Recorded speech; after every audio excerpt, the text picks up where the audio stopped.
Good afternoon, internet. Welcome back to the channel. So it's Wednesday afternoon. It's the 10th of September, and it's just gone 10 past 2. Now, it's a horrible day. That's why I'm in the garage. I'm not riding the bikes. I'm not working on the chalet. It's rained. It hasn't stopped raining. It started to rain yesterday, and it hasn't stopped. It absolutely threw it down yesterday. It's thrown it down all morning. It's slowing a bit down a bit now, but it's still raining. So yeah, there you go. The exciting life of Finisterre, eh? Yeah, horrible. Well, it is if you've got things to do outside, which unfortunately for me, I have, and all my hobbies are outside. But anyway, okay.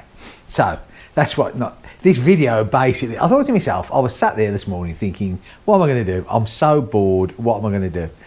So I thought, well, as soon as I'm Billy No Mates here in France, because, you know, I haven't got any French mates. Well, I have, but not that I really mix with, you know what I mean? I'm not unsociable, not at all. I don't know. Anyway, such is life. I live in the wrong area of France. France is broken up into lots of departments, yeah? And the Breton department, it's like a standalone department, you know. They're really strange. They're a very difficult breed of people to get on with. If you're not a Breton, then, you know, and this isn't all the Bretons, right? They're not all the same, but the generalistic sort of thing in the Breton area is they sort of think that the Breton is the Breton, and if you're not one of them, then that's it. So of course you can imagine if they think that of their own French neighbouring systems, if you're English, you don't stand a chance. Anyway, but that's not the same for all of them, I must add. You know, there's good and bad no matter where you go. You just got to find out the good and get rid of the bad. Very difficult around here though. I think the bad actually outweigh the good. Anyway, that's just my opinion. Right, okay, so here I am doing my little video. Now, what I wanted to say was, yesterday, on one of my previous videos, Philip left me a comment. Thank you very much. At least somebody watches me, and I'm very grateful for that. So yeah. And the comment was, he asked me how or did we resolve all the issues to do with this rented property here and the garage, because if you remember back in my previous videos, the landlord wanted this garage back. He said that the garage was never part of the rental agreement, which of course was pathetically stupid. And he swore black was blue that I'd falsified my copy of the rental agreement and that he could produce his rental agreement with the garage wasn't on it and all that, which of course he never did, because of course he couldn't, because if he had produced it, he'd have looked a bigger dong than he already does. So yeah, it is resolved, our contract now for this house. We are secure for the next 3 years. That does not mean to say, obviously, that we want to stay here for the next 3 years, which we really do not, which is a shame, because our life here used to be really good. We've rented off this family for nearly 16 years now, and when the dad was with us, sadly he passed away, but when he was with us, you know, it was great. Smashing guy, never a problem, not once with him. But alas, he's gone, and it was taken over by his son, who is just one of them people that, you know, you can't get on with. Anyway, right, so basically, yes, we are here until we get the work finished on the chalet, and then we intend to move out of here, which for me can't be quick enough. But you know, the way the rain's going, well, you know, we'll be here forever. But the unfortunate thing is now, of course, it's far from ending, because if you remember my accident when I fell down that staircase there, which should have never been fitted. It's not a proper staircase. It was handmade. It wasn't even made right. It caused my accident, so we're going through court with that. We have a barrister involved, and of course he now is refusing to carry out any work on this property whatsoever. He won't do any of the repairs. He won't stop the leaks. If it wasn't for sheer embarrassment on my behalf, I'd quite happily take you, well, the camera, and I'd show you the mould that we have to live in, which, believe you me, is in our bedrooms, it's in our living area, it's in our dining area, which we have to put up with every day of the week. Hence the fact, next week I have to have a lung scan because I've got some sort of problem, which they think could be through living in mould for the last 6 years here. Anyway, but that's another kettle of fish in it, you know. I mean, we got to see what's what. So I thought to myself today, I'll just clear that up with Philip. But thank you so much for asking. So yeah, even past all his threats of he was going to evict us and we couldn't stay here and all this, we did things correctly. We followed it to, you know, the law to a T. He didn't. And that's why we're here. And his case of what he was going to do, he just made himself look a complete and utter idiot, especially when you come onto the property and you take a manhole cover and then try and say it's belonged to your grandmother. Oh dear, still never mind. Such is life. Anyway, so enough taking the mick. I mean, you could take the mick out of him forever. It's a never-ending story. It's just a shame that in these, and this isn't for, you know, I've travelled France for many a year now. When I used to have my BM and I used to tour around. It has some beautiful parts, France does, some really beautiful parts, and some of the most friendliest people that I've ever encountered. And it's just a shame, and I think this area is probably the worst for it, that you get these little communes where a family has been here for years and years and years, and for some unknown reason they put themselves up above everybody else. They you know, they think they're lord of the manor, and they, you know, they're above everything else. But of course all this is changing because they're not. No one is, you know. This oh, look at me, aren't I so good attitude, I don't care where you are, what background you're from, what country you're in, it is a load of rubbish. No one should have the right to think that over everybody else. It doesn't matter what you got, what you own. We are human beings, you know, and to me that's the important factor. And this is what annoyed me so much here, when he thinks he's got the right to tell us what we're going to do, and actually he's as thick as pig crap. He really is, because what he waffles on is just laughable, which is being proved by the day. Anyway, enough of that. Right, so chain maintenance.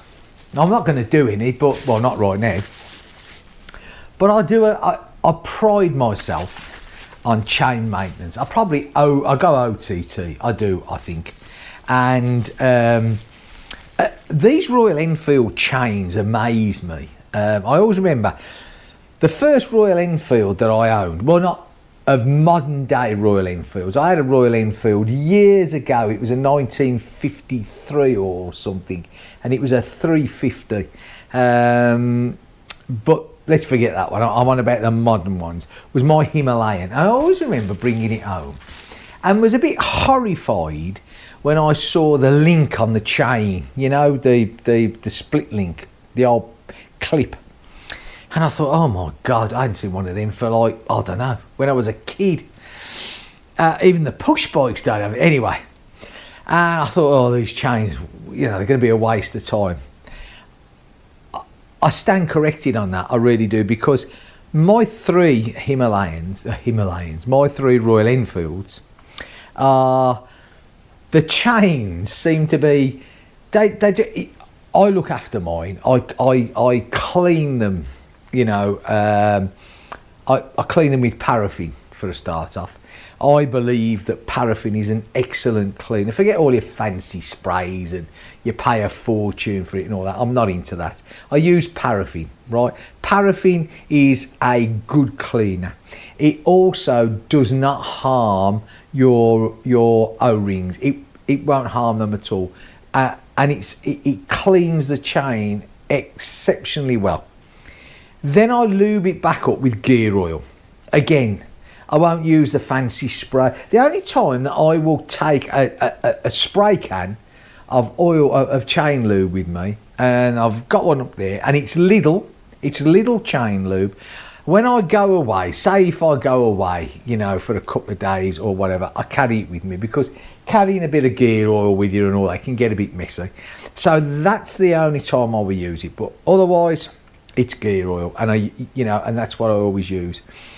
And these chains never seem to, I'd say never, but you know, my Himalayan, I've adjusted it twice, actually adjusted it, not checked it. I check it on a regular basis, but actually adjusted it. I think I've done it twice. The Gorilla was adjusted on its 500 kilometre service by the shop that I bought it off, and I've checked it several times and it never needed doing, and the same with the Meteor. So if you look after these chains, believe you me, they will look after you. It's as simple as that.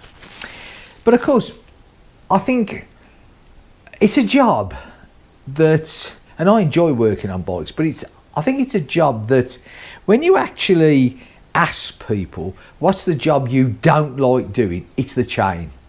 That's what people normally say, oh, hate doing my chain. And I get it. It's messy, it can be dirty, and you know, and of course, if you've got to adjust it, the most important part of the adjustment procedure is to get that rear wheel running true.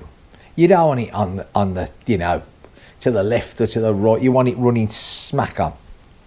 And so there's all different ways. I mean, the most common way is to line up your lugs either side, isn't it? You've got your little markers on, and you know, okay, they should be right, shouldn't they?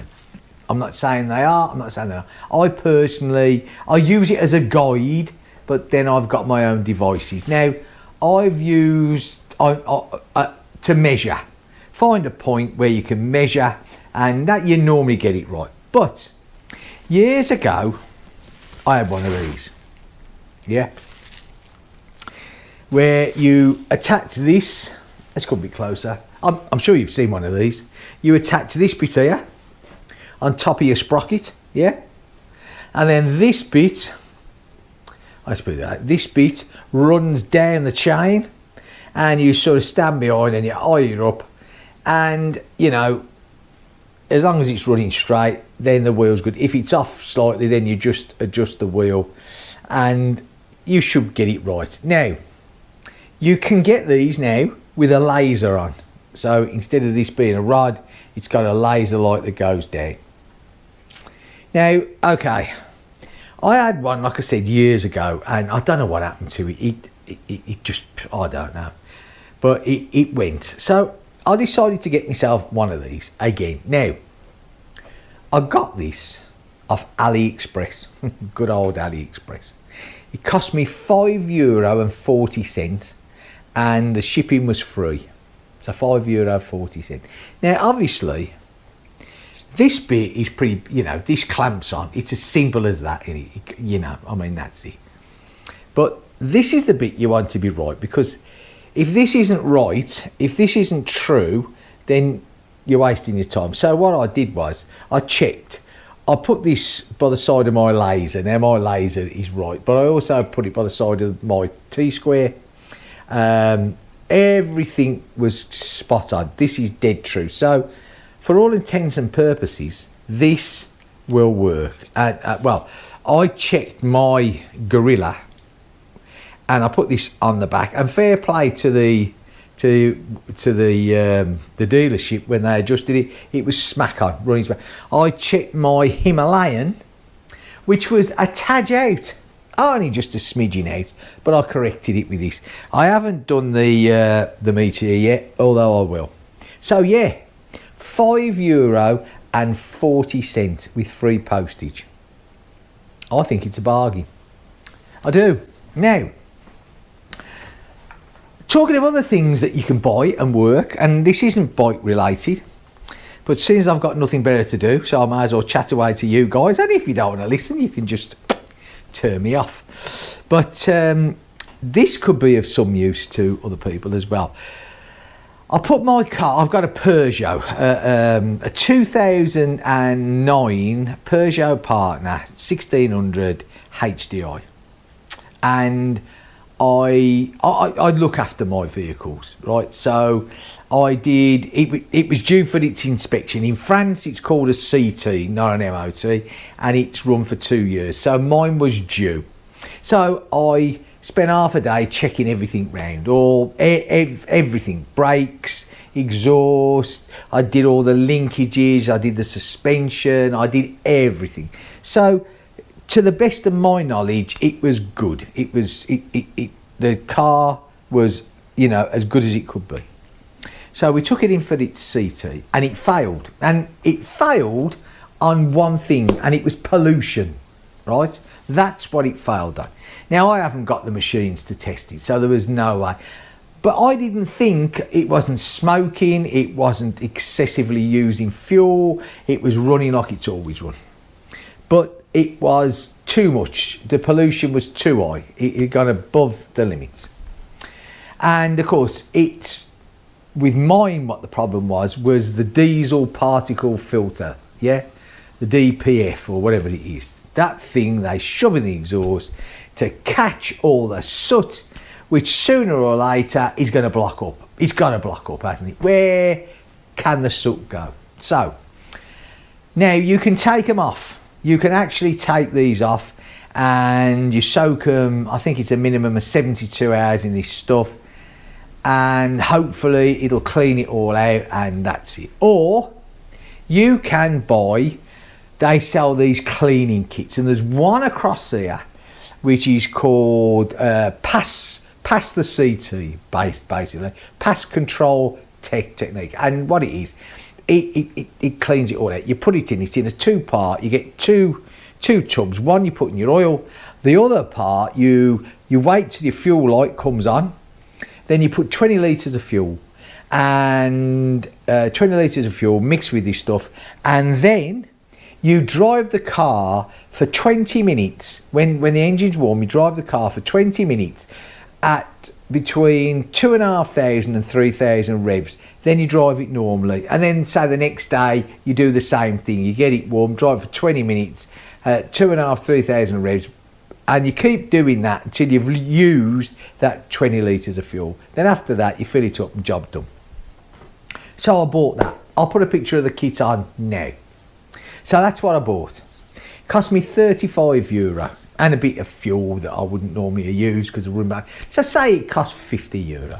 And I thought to myself, well, €50, if it gets me through the CT without me having to strip all this down, because it's a horrible job, and I haven't got ramps, so, well, I've got the small ramps, but I haven't got the big ones where I can walk under, obviously, so I'm lying on my back and all that, and I didn't want to be doing that, and I'm too busy with the chalet anyway, or I'm too busy dodging the rain. So basically, I thought to myself, okay, I'm going to give this a whirl. Now, I've got to be honest, I was a bit sceptical. I thought to myself, you know, you hear all things, you know, this, you buy this and it don't work. But, you know, you got to try. So I did. Now, yesterday morning, I took it back for its CT, yeah? And it passed. So, to be fair, this thing had worked. It had cleaned it out. I mean, we're not talking it's spotlessly clean like it's just come out of the factory, but it's certainly got it now to the fact that it's working, and so now it's not polluting, which is a good thing, because I don't want to be a polluter, you know. It's not something that I want to do, contribute to the planet going down. So yeah. So some of these things do work. This one certainly did. So if this one did, I don't see why others can't. So I think that's a good bit of kit. And so if you've got a car, a diesel especially, because it's the diesels that suffer with this, and your diesel particular or whatever it is filter is blocked, there you go. I can honestly say that for me it worked. I got my car through the test and everything's honky-dory, so I'm good for 2 years. Right, so what else? Is there anything else? I don't think there is. I mean, I'd like to be on the bike. Should we have a look at the bike? I mean, it's sad, innit? Hey, come on. Look at this. All the bikes sat there, you know. We have the good old Meteor looking absolutely stunning like it always does. I don't care what anybody says. In the middle, we have the Gorilla. And, of course, on the far side, we have the Himalayan. I mean, you know.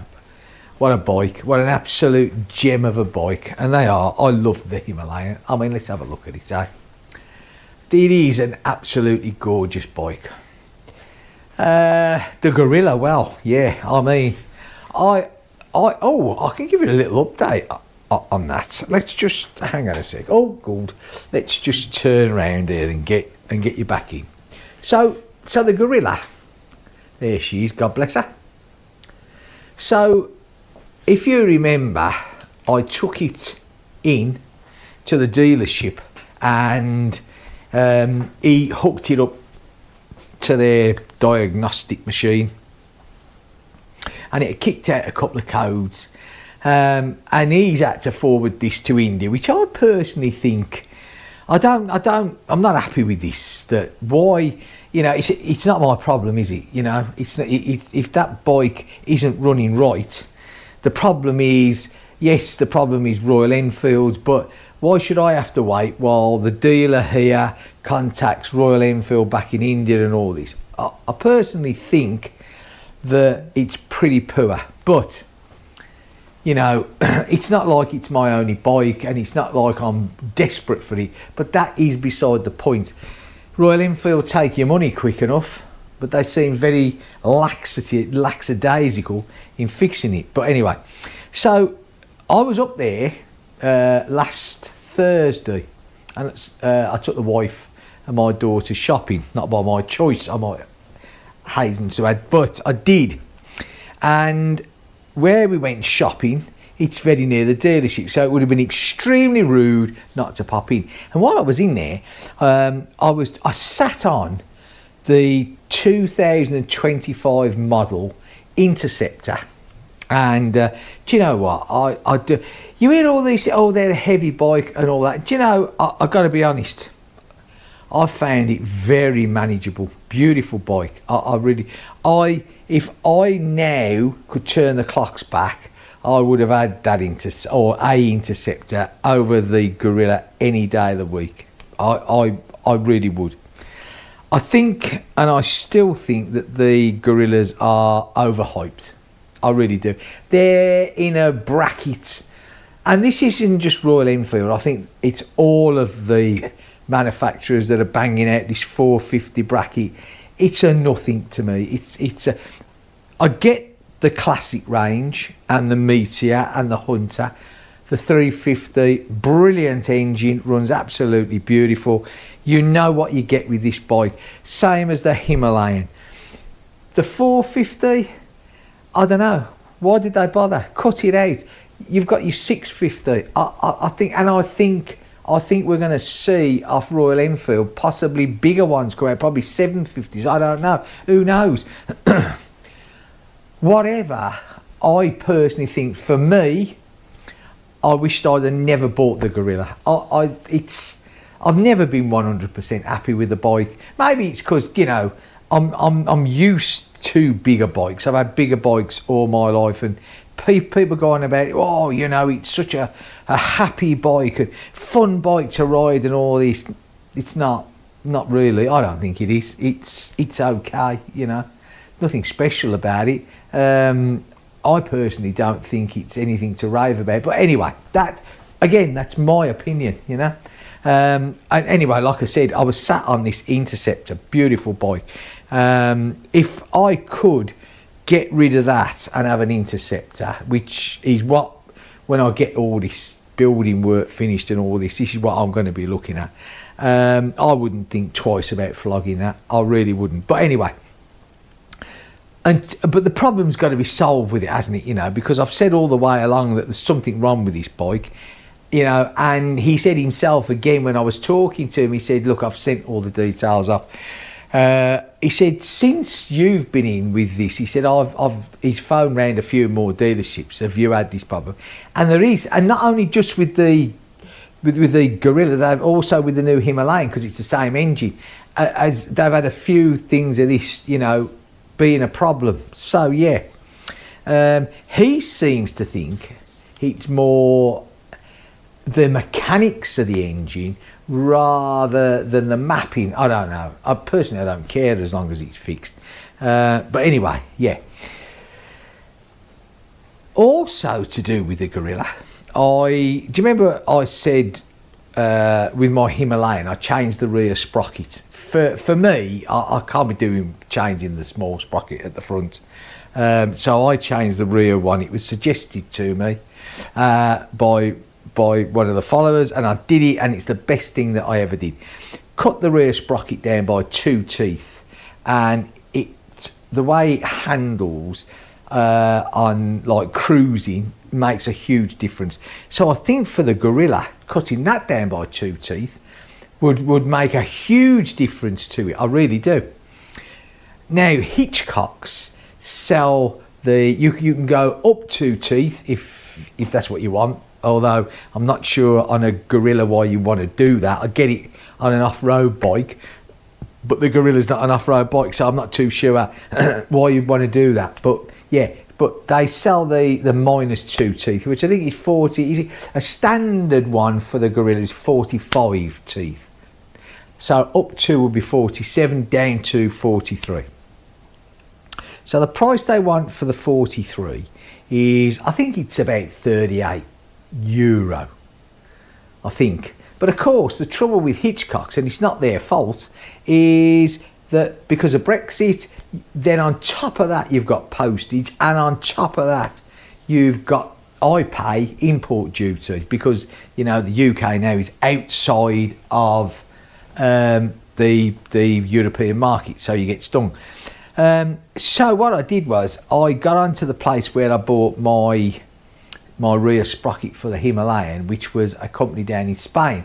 Now they are doing one at the moment for the 450 Himalayan, but not for the Gorilla. And yes, it doesn't fit, it's not the same gearing, so yeah, that's a shame. I said to the guy, well, you know, have you any intentions of doing it? And he said, not at the moment, no. He said, but Hitchcocks do. So, but like I said, it's okay if you go over there, you know, and you know you can buy it and bring it back, then you save the import. But for me to have it posted, because I do think that it would make a difference, you know, it certainly made a huge difference to my Himalayan. And of course the good thing with changing the rear sprocket, you haven't got to worry about your chain not fitting, because I did notice Hitchcocks do the small front sprocket as well, but it does state that if you change that on the Gorilla, your chain will be too tight, and therefore you need to buy another chain. Whereas if you buy the rear sprocket, you don't have to worry about that. In fact, you can actually take a link out if you want to. But anyway, so yeah, I've got a service coming up in I think it's October, November time for the Gorilla, and hopefully by then the Royal Enfield in India, we will have got some answer back to why my bike runs like a tractor at low revs. And it is only at low revs, there's nothing wrong with it. You get it out on a busy road or an open road where you can get the revs up, she runs beautiful, and she does. I'm not knocking it for that, but below that it really runs horrible, you know, which living where I live, and I don't want to be racing around the place all the time, because I've got too much respect for the little French villages that I ride through. So you take it easy. It becomes, you know, it's not enjoyable, you know, jerking away as you're riding along, you know, it's just not acceptable. It's not acceptable for any new machine to ride like that. It really isn't. In fact, it's an absolute joke, and it's a bigger joke now trying to get the bloody work done, you know, which again is saying to me, well, you know, Royal Enfield are being made by their customers, you know. If they don't sell bikes, they're not gonna be where or get where they want to go. But then give a good, anyone can give a warranty. They can give a 10-year warranty, but if they're not going to stick by it, it's worth nothing, is it? And so far, I'm not impressed with the warranty or the way it's been dealt with, but still, never mind. Such is life. Right. Well, that's about it, I think, innit, really, you know. I don't think there's anything else that I want to say or do, or, well, there's lots I'd like to do. I'd like to be out there working on my, shall we see if it stopped raining, eh? Before we say toodle pip. Huh? Let's have a look, shall we? No, it hasn't stopped raining. It's that very fine, I don't even know if the GoPro's going to pick it up, but it is raining. You can see it across there in the fields. It hasn't stopped. It's rained now since yesterday afternoon, all through the night and all today. It hasn't stopped once. Finisterre, a horrible, horrible area of France. It really is. If I could move from here, I would be gone tonight. I seriously would. I do not like this place at all. I think it's the most soul destroying, boring, miserable place in the whole of France. I really do. Anyway, like I've said before, it's not just about me, is it? Unfortunately, it's there's other members of my family. Right. So if you've liked this, give me a thumbs up. That would be great. I'd really appreciate that. If you're lucky enough to be out on your bikes, then ride safe. Have a great time. I'll catch you in the next video. Hopefully on the chalet or hopefully on the bikes, depending if it ever stops raining. And yeah, thank you so much for watching. I do appreciate it. I really do. Catch you in the next one. Bye for now.